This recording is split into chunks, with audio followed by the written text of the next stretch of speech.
regardless of whether you did the first project or not, you're going to have to go to the website photop.com every time to start the project. If you go to just your downloads window and try to open up your project from the downloads window, you're going to find it doesn't work, it doesn't open up. I get an error message that says can't be opened, Windows doesn't know what to do with it. You have to go from Photop itself and go open from computer. Then you should be finding the PSD file of your project. Now, I haven't really done it, so I'm just going to open this up really quickly. Then whatever you did yesterday should open up with its layers if you open up the PSD. I'm going to very quickly just go over how to do that. I created a new layer down over here. That new layer was created by clicking on this little icon down in the bottom corner. Then I'm going to go over to my color picker, which is down over here on the left-hand side. I'm going to click on the color picker. I can move that aside. To match a color, I click on the actual color. If I click on gray, it'll give me gray. If I click on black, it'll give me black. If I click on white, if I click anywhere here, it matches the color. And then all I have to do is switch to my brush tool. I could adjust the size of my brush, I don't have to. And I can paint. Then I'll take my color picker, I'll click on the next color, and I'll paint. And really what you should find is the color itself should be matched perfectly to the example that I've given you. Just by clicking on it. And then if you got this far, we accomplished our first major part of this project. We know how to use the brush tool and we know how to use the color picker. Now, the next step is on the bottom area over here, and I know a couple people try to do this a little early.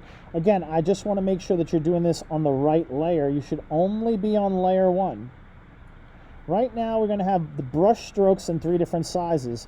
Now, up here where I'm clicking on this area, this is the tool options for whatever tool I click on. And as I click on different tools, you see those options change.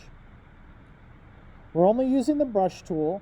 The brush tool you see is the first thing under File. Next to it, there'll be a circle and a triangle. Most likely you have a number underneath that circle that's different from mine. I think by default it should be like 15. Doesn't matter, but underneath the circle there's a number. What I'm going to do is I'm going to click on this triangle and get a drop-down menu. That drop-down menu right now has size and a number with PX behind it, and hardness, which should be right now by default at 100%. We are going to mess with the size. PX stands for pixels. You might know what a pixel is from photography or from just knowing it on your actual phone on how many pixels something is. Pixels is just little tiny dots that make up a picture. This picture is made up of hundreds of thousands of little dots. Right now my brush is set up to be 8 pixels wide. If I take that slider and slide it over, you can see my brush becomes 103 pixels wide. Make it even bigger, you can see it's even larger. What we have to do down here is I would like you to make 3 different brush strokes, each one of them in a different size. So let's talk about a small, a medium, and a large. So for my first one, I'll pick a size somewhere less than, let's say 40 pixels. You know, it doesn't matter. Don't make it 1 or 3. Don't make it 40.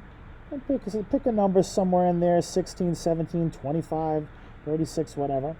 And I'm just going to go in and I'm going to make one little mark. I'll go in and change that now to something a little bit larger. I'll make another little mark. And then I'll go ahead and make that even larger. And I'll make a third mark. Okay? We could do that in all types of different sizes, but I want to see a small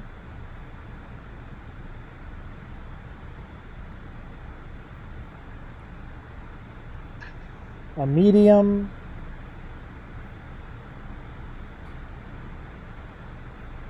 and a large.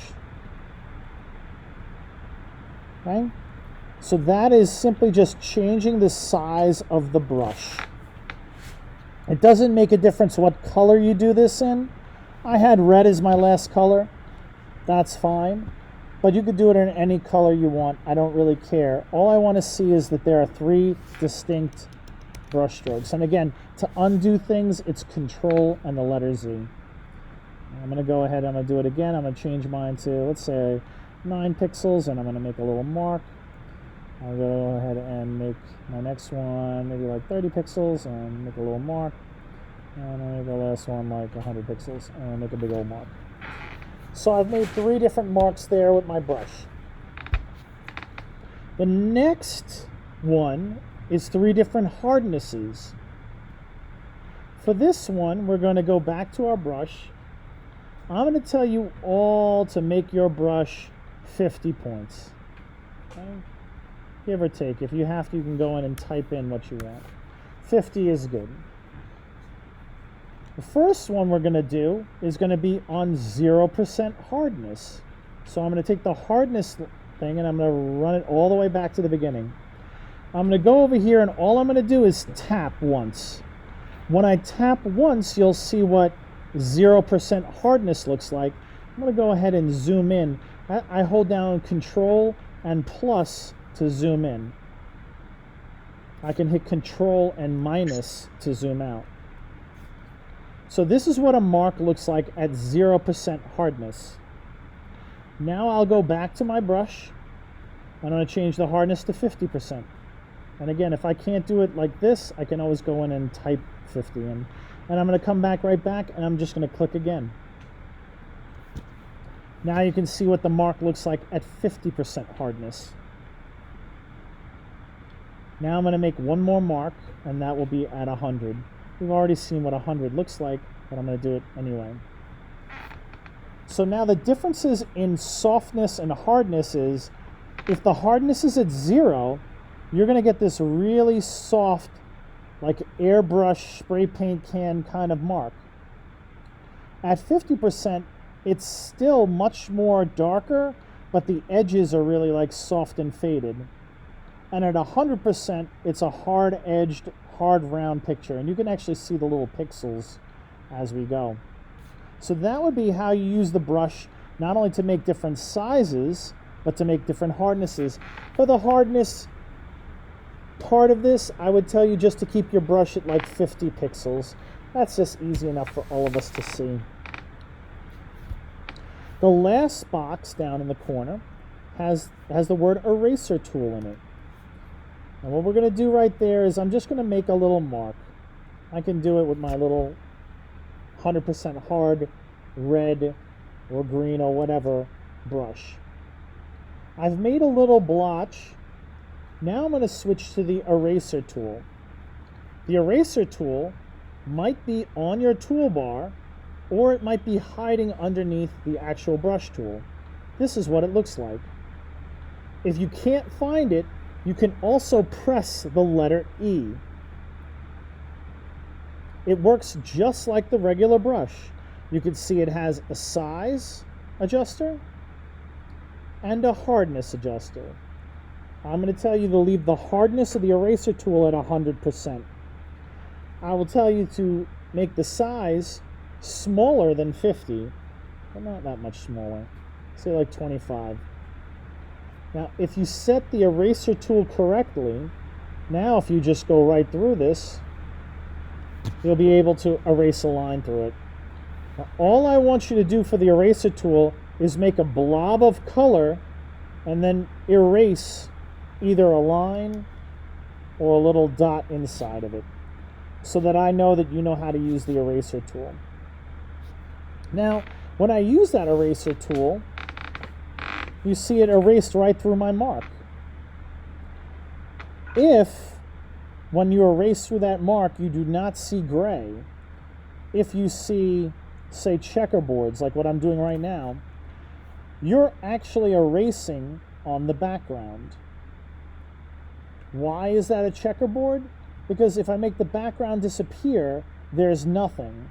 And in this program, the area of being like clear or nothing is going to be a checkerboard. So if you see checkerboard in your actual project right here, you did something wrong. Okay? The reason why it doesn't erase through this is because I'm erasing layer 1. And by erasing through layer 1, I only erase the stuff that's on layer 1.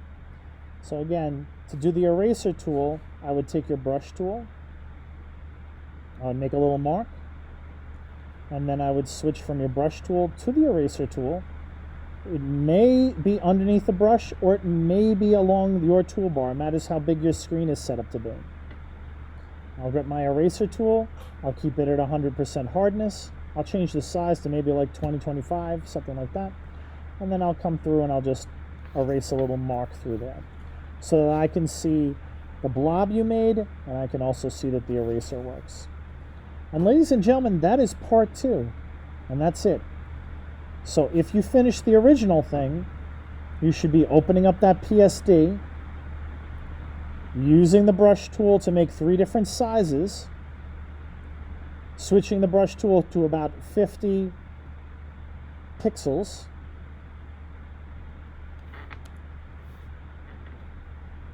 then changing the hardness 3 times from 0 to 50 to 100, and making 3 different marks. And the last bit is to paint a little blob using that last brush and erase a little mark through it using our eraser tool. When you're done with this, remember to save as a PSD. Realize that every day you do this, you're going to have another copy of your work a further day along. You can go back and erase old ones if you'd like, if you need the space, but it's also a good check for you, because that way, if you happen to lose your work, you still have yesterday's copy of it. After you've done that, you should then go ahead and do a screenshot of the program, again, so I can see your work and I can see your layers. And this is what you'll submit for the assignment, which I will post very, very shortly.